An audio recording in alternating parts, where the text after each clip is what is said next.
Ashfield. This tutorial is for everyone. Miss Hannah Barker, how do you draw lips? First of all, I'm going to show you the way not to draw lips. So a lot of people make them look quite cartoony by making the top of the lip look very bowed, very curvy, and the line in between the top lip and the bottom lip quite straight. By doing this, you're making it look very, very unrealistic. And you can see here, these lips are not the best.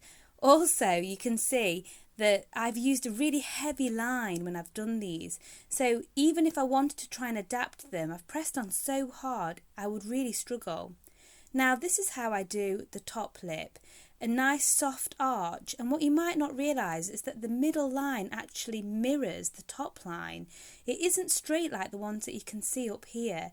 It does kind of follow it softly, so where it's arched, it will raise slightly as well. When you're shading your bottom line, you'll notice that where it goes down on the middle line, it actually goes slightly up on the base of the line. So if you can do that, you'll help it look much more realistic.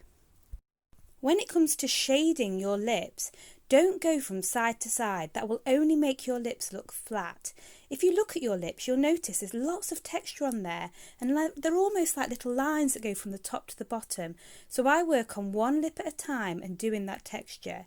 And then you'll notice at the bottom of the lip and in the middle line, it's always slightly darker because the raised bit is in the middle. So if you can go back over it gradually, you'll make it look much more 3D. So now I've shaded the base shade for the top and the bottom, and now I'm going to add that specific darker detail.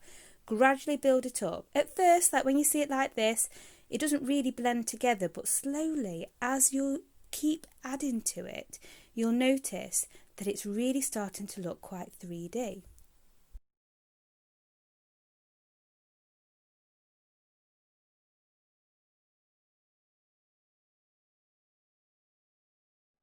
And there's the bottom lip done. You can see I've gone over it again with a bit of darker tones, and it really starts to look quite full now. Now, I always start with the middle bit on the top lip, because you'll notice that bit kind of pokes down a little bit. It's a little bit more rounded. So by adding that shadow, it gives it a much more curved look.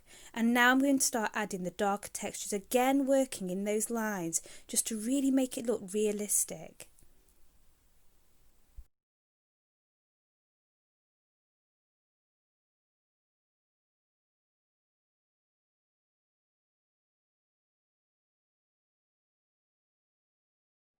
Here, half the lip is done and half isn't. What a difference.